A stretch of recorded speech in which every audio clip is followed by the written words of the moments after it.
amma almost gara nama 6,500 na biraatti dhaggeeffataa jira. Adde Rooza fi obbo Kadir jalqaba irratti baga doktora keessan yoo isin hin beeknellee taate kaa'uuf isin barsiisa. Ani kun nama saba kanaaf saba Oromoo kanaaf waggaa 27 biyya Chaayinaatti barate. Saba kana waggaa dheeraa asirratti keessattuu tiktookii kanatti tajaajilaa jiru. Ajandaan haarootti yoo dhufe mana murtii federaalaatti barbaadamee fidama. Akkuma isin barbaadan kanatti barbaadanii fidama. Jalqaba irratti baga mana doktora keessanii soddaa warra Harargee, soddaa warra Abdii, saba Abdii Dadar baga nagayaan dhuftan isiniin jechuu barbaada. Aruuzni keessan aruuza milkii, umrii dheertuu, riskii bal'oo, riskiin teessadhina marga lafaa bahu, rooba samii roobu haa taatu, umrii rabbi isin haa dheeressu, ilmaan gaggaa rabbi isinitti haa kennu, makiinaa takkaa miti makiinota rabbi isinitti haa kennu, mana takkaa miti manneen baay'ee rabbi isinitti haa kennu, doolaara lakkaa'amee dhumne rabbi isinitti haa kennu, baga nagayaan dhuftan. Welcome isinin jenneerra jalqaba irratti. Thank you galatoome Ashriin Tilleen. Baga nu yaamte siin harka miidiyaa kanarratti adduun si harka miidiyaa kanarratti waan ati nu yaamte nu kabajjee anaaf ilaalcha keenya nu yaamte. Hedduu galatoomi baay'ee si dinqisiifadha. Waan gorjirtu kan itti fufi hedduu si galatoomfadha waan nu yaamte arraan kana gartee hoota manni kiyya siin barbaadanii jettee waan nu yaamteef galatoomi fira kiyya thank you si galatoomi baay'ee galatoom. Aruusichi hin dubbatu ree obbo Kadir. Isinillee dubbata tara taraa dubbatani. Abshir ayyee tole. Eshi.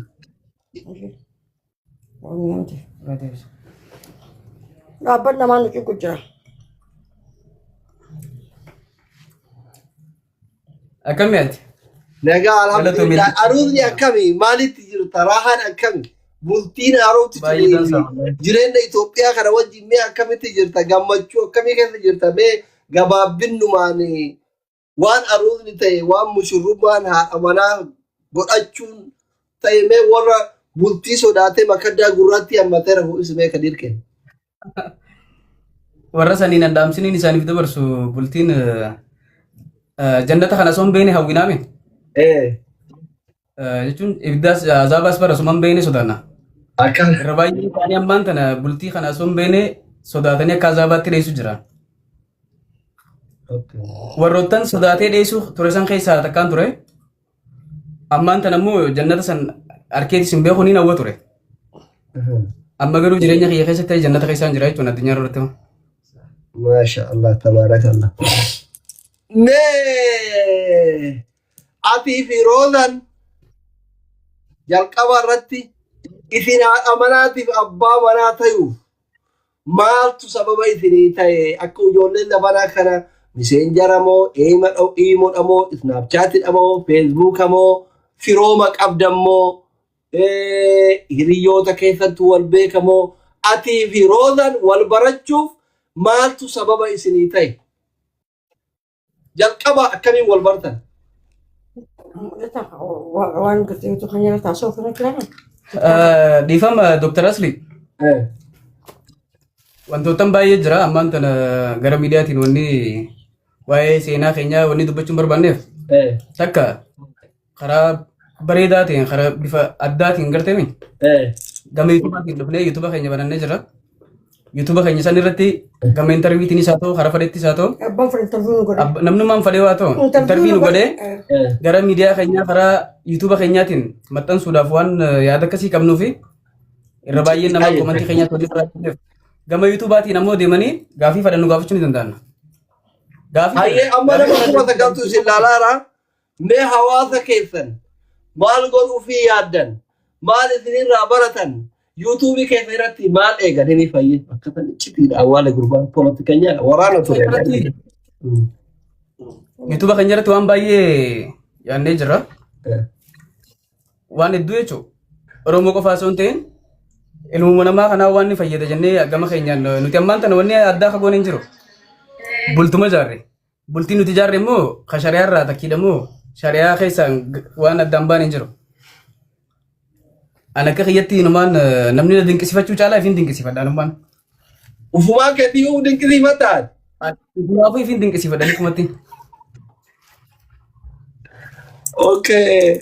Bareeda. Adde roolati yaa ati yoo uummata akkatti jaalatee welcome roolati eenyu siin jedhee ufitti si qabee akkatti kumaataman torbaan keessa followerii dila kana si galche 120 wayi yoo dogoggoruu baadhe tokkoon 60 tokkoon 120 wayi karaa yuutuubiitiin karaa tiktookii abbaa manaa keetiin karaa keetiin si hordofaa jiru amma sa'aa kana isin bira kan jiru malee as nama 11 taa'ee si ilaalaa nama 11 jechuun already aanaa tokko hin ta'a ka amma isin ilaalaa jiru kun jechuudha.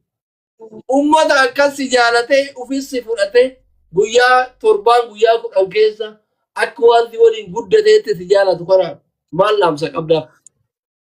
Wanni dhaamsa qabuuf galatooma dursinee galatoomaa jennaan kan jaalatus kan jibbullee itti daanee galatoomaa jennaan. Immoo wanni isaanii qabu takka yoo jiraatte guutaa kan of bishaan dhuga.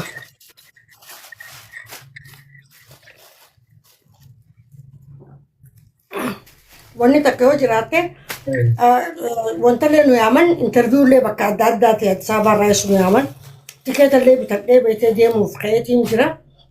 Immoo obbo gartee akka faamiliitti anaa jaarsa kiyyaa faamilii keenya waliin teenyeetti yaadnu wanta kana eega gooneefu eega gartee namni kan nu jaalatee namni gartee kan nu arrabsus ni garra. Because gaafii qaban saniif nu arrabsan gaafii hedduu qaban nuuf. Akka gaafii hedduu nu qaban garree jira. Gaafii hedduu ta'e isaan garaa dhukkubsate. Kan mataa dhukkubsatee jira beekte gaafii san deebisuudhaaf idda gartee miidiyaa biraarratti miidiyaa meeqaan miidiyaa sanarra ba'ee iddaan ibsuuf ani YouTube baradhee YouTube irratti isaanii ibsaa. YouTube kiyyakaniin baradhan gaafii qaban namni jedhama kataban. Gaafii sanarra abbaan fadhammas atis as dhiyoo taate interview na goote YouTube kiyyarra nama tas atis na godhuu dandeessi mirga qabdi. Anis YouTube kiyyarra dhufu farsiigatta jirti. Gaafiin ta'e hedduu gaafii takka lamaa miti beekte gaafii hedduudha. Saniif abbaan fadhe interview nu godhee yoo nu maxxanse YouTube kiyyarratti ni godhamnaaf. Akkasittiin ta'uu singoonuu yoo kajaan taate akkasittiin tikeeta egaan bitadhe dhiisee jechuudha. Saniif gaafii kana gaafii isaan naa qaban kana karaa YouTube kiyyaatiin ni dhufanii achi jalan ni katabatan gaafii naa qaban san katabatan gaafii nama hedduutu jira beekte takka takkaan lama anaaf ijaarsa kiyya isteediyoos ni qabna bakka itti interview godhamnus ni qabna isteediyoo mataa keenyaa ni qabna teenyee takka takkaan. Akka gartee muuvii episootii qabu nagare muuvii episootii qabu. Muuvii episootii miqaxxaraa kan jiran. Akkasitti teenyee himnaaf jechuudha. Daqiiqa 20 torbaan irraa gotakka. Yuutuubii keessa irratti mana dhayyamtan jechuudha. Humna jabnu. Yuutuub keenya irra yoo nu maxxansan ajjabna. Interview nu godhu uummata akka rakkinan qabu garuu yuutuub keenya dura nu maxxansuu qaban. Galatoomi maki. Amma kaira jiru kun platformii TikTokiti. TikTokii kanarratti immoo namni lama gamaa gamana gisee walitti dhufe geemii wal jitabatee abbaan mooyatee waan barbaade wal adaba. Gaafii haa taatu jaalala walii ibsu haa taatu jaarsarraa miila dhiquu haa taatu jaartirraa miila dhiquu haa taatu romantikii haa taatu xindi fakkeenyaaf ammaanillee rakkoo qabu yoo isin namoota jaartin tiyyan jirti yoo isin miila dhiqi jettan yoo isin kiisingii godhatan romantikii godhatan godhaa gaafii namni waan barbaade gaafii afaanii ta'an fofokkattuu hin qabne wal adaba. Amma isinillee xindiidhaanullee xindiidhaa eegata intervii guddoo san diddan geemii taphannee yoo isin namootan waan barbaadan waan an isinii godhuu qabu waan feetan adabdan. Yoo ani mootu akka carraa ta'ee ka isin mo'adhu ta'ee yoo waan uummanni kiyya fedhu waan ufii fedhu isin adabe hoo waan guddaa miti jechuutu nooma saken afaanuma takkaaf lamaati waan ta'e.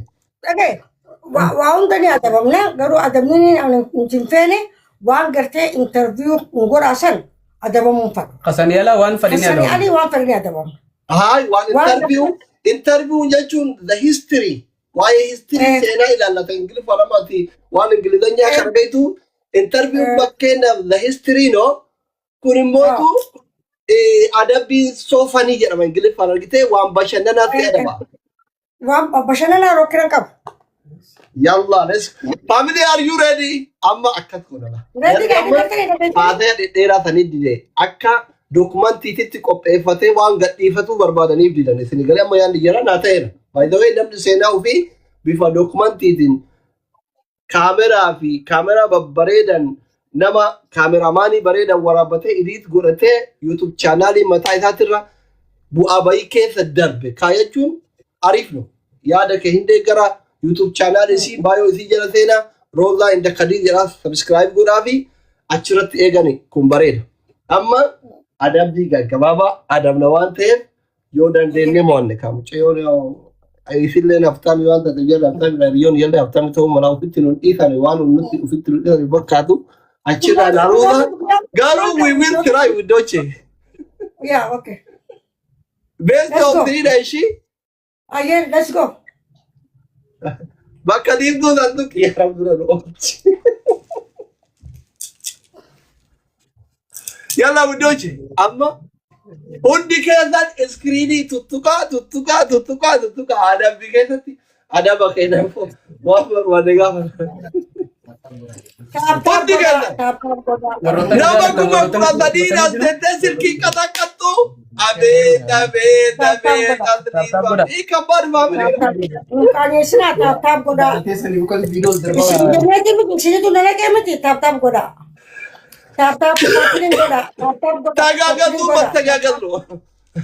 Taap. Hundi keessan maamilii. Kuma kudha sadii silkii akkana barii ta'e. Hundi keessan barii ta'e. Jadi guddaa miti dhiisuri yoo inni siin arginaa Minisoota irraa waan qabu fe'atee tiriin nu gara. Asii taphachuu jira. Taap godhaa. Arra asii hojii taphachuu jira. Taap godhaa. Koppiliin godhaa. Sheen godhaa. Hundi keessan barii ta'a. Thank you. Taap godhaa. Taap godhaa. Taap. Warra Itoophiyaa jiru kana foolaa godhamni kuma kudha sadii ajii. Akkana qaxxaalu beekanii taap godhaa. Abdii Dada, Abduu, Soofiyaa, Maamad Bayaan, Rooba, Sa'aad, Zamu, fooloo godhaa Itoophiyaa eegani. Taap. Beeku warri mana fooloo godhin mana fooloo godhadha. Taap godhaa. Akkaan moomuyoon fedha taap. Koppiliin share taap. Akkaan immoo ammoo feetan. Daddafa. Waan haree warri barbaadan. Wanni barbaadan narraa waan haree barbaadan taap. Asli na dura ture jira taap. Taap godhaa. Thank you. Asli na dura ture jira geema meeqa taphatan geema taphadeen beeku taap godhaa. Namaan qajeeshina isin taphaamannee seenirraa nuti seenu.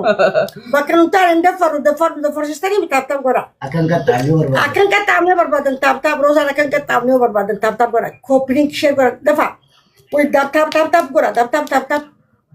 Taap godhaa. Taap godhaa. Akkamitti jiru? Taap koppiliin ishee asli hojii taphachuu jira. Dhageessanii asli hojii taphachuu jira. Ijoollee hojii taphachuu jira. Guddaa hojii taap taphachuu jira. Taap godhaa. Baay'ee. Giiftii guddaa giiftii namni naa qabdanis sa'aadhaan naa darba. Gisee sa'aadhaanaati. Amma koofiyaa lama kennaa jedhi. Koofiyyaa lama naa kanna. Mee koofiyyaa lama. Nu barsiisuu jira dhageessanii koofiyyaa lama kanna. Dabidi bara. Koofiyyaa lama. Amma ooftaa jedhi Rozaa ta'e amma dabidi jedhi nama lamaan baay'ata jedhi. Amma lamaan baay'ata jedhi. Amma namaan baay'ataa wanni baay'atu sun hin beeku ani dhageeffadha waan baay'atu sun hin beeku namaan baay'ata. Galatooma. Taap. Dafa. Namni kadir feeta.